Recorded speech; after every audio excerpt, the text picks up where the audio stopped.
Bonjour Corentin, bonjour Armel. Bonjour. Bonjour. Merci de passer par nos studios.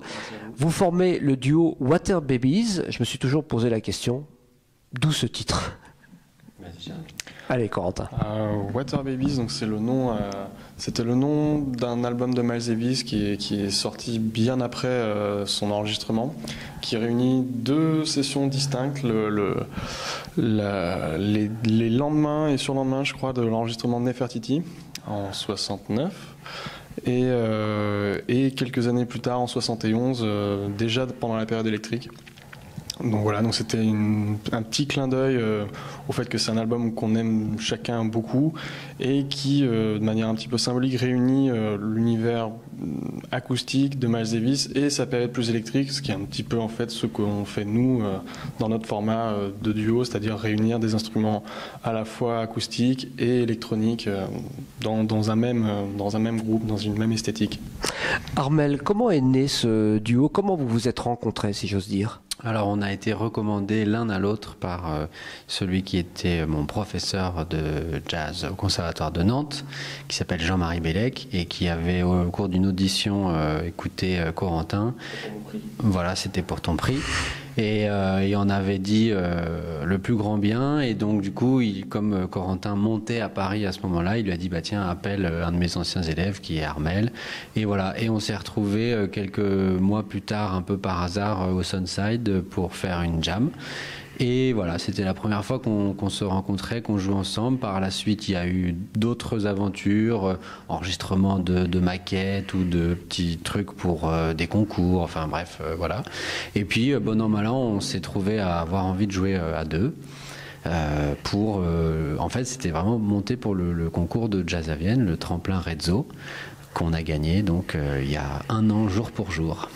Voilà. 1 an jour pour jour, ça sera peut-être pas exactement le cas quand on va diffuser cette interview, mais on comprend que c'est à Jazz à Vienne en fait que vous avez, je dirais, vous êtes sorti de l'ombre, on peut dire, et vous y retournez. Voilà, on y retourne dans quelques jours pour notre plus grand plaisir, puisqu'on va pouvoir présenter la musique qu'on a écrite et enregistrée depuis ce tremplin, et ce dans une forme qui est assez courte, puisqu'on a 30 minutes qui nous sont allouées. Ah oui. Donc là, on vient tout juste de peaufiner les derniers réglages et c'est presque prêt.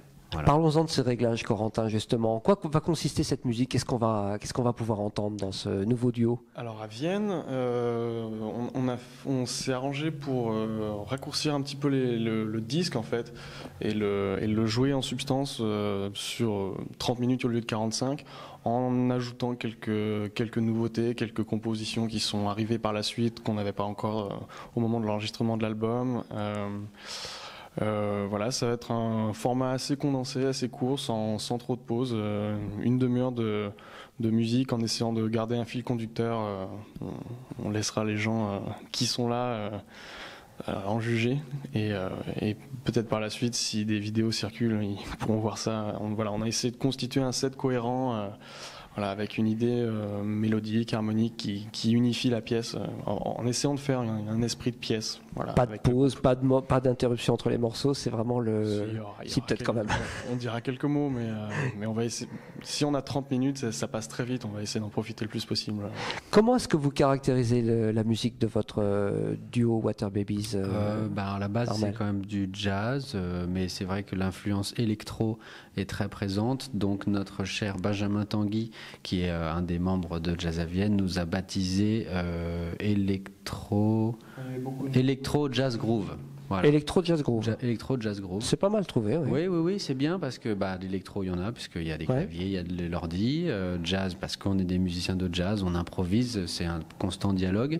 Et puis groove, parce qu'effectivement, il y a une base rythmique qui se situe sur quelque chose entre binaire et ternaire, donc groove. D'accord. Vous faites un carton, on peut le dire, avec cet album, Corentin. Comment vous expliquez l'engouement des gens pour cette musique? Je ne sais pas si on fait un carton, bientôt le disque de carton, mais non, je ne sais pas. Ça marche bien, on peut le dire. Ça marche bien, on est content, on a surtout de très bons retours, et ça c'est très gratifiant. La presse nous fait un très bon accueil, et ça c'est très très appréciable. Oui. Je sais pas, on est sans doute peut-être un petit peu en phase avec avec la scène actuelle. Voilà, je pense que ça s'entend qu'on écoute beaucoup Robert Glasper, la scène new-yorkaise actuelle, peut-être des gens comme Thundercat ou des musiciens qui sont un petit peu dans cette veine-là, voilà, des jazzman mais qui jouent de la musique, qui groove avec des instruments électroniques, de la production, voilà, qui s'affranchit un petit peu du standard jazz, des formules jazz. Mais je sais pas trop, mais si ça marche. Si vous le savez, parce que vous l'avez dit, je suis bien d'accord avec vous. Armel, vous pensez déjà à la suite ?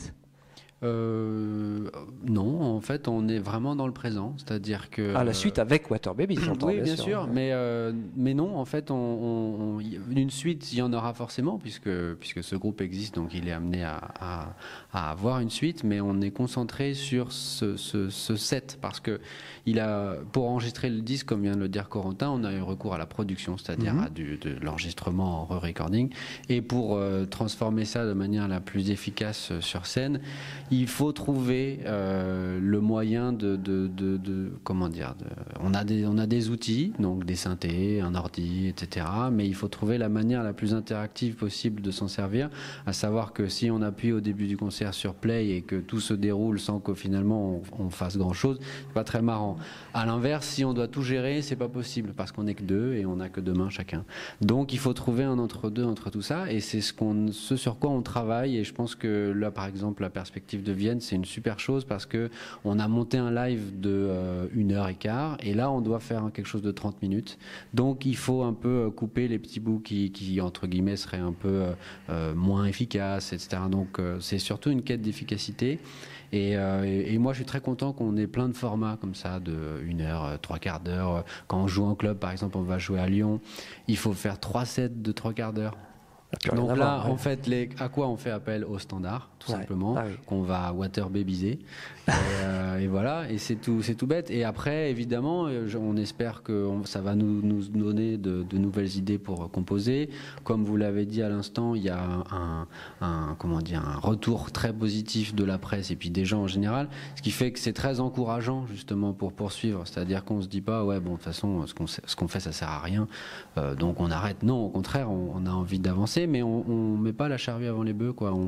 On se laisse le temps de profiter en fait de ça. Donc, voilà. Profitons déjà de ce premier album. On va rappeler, Corentin, le titre et le label sur lequel il est sorti.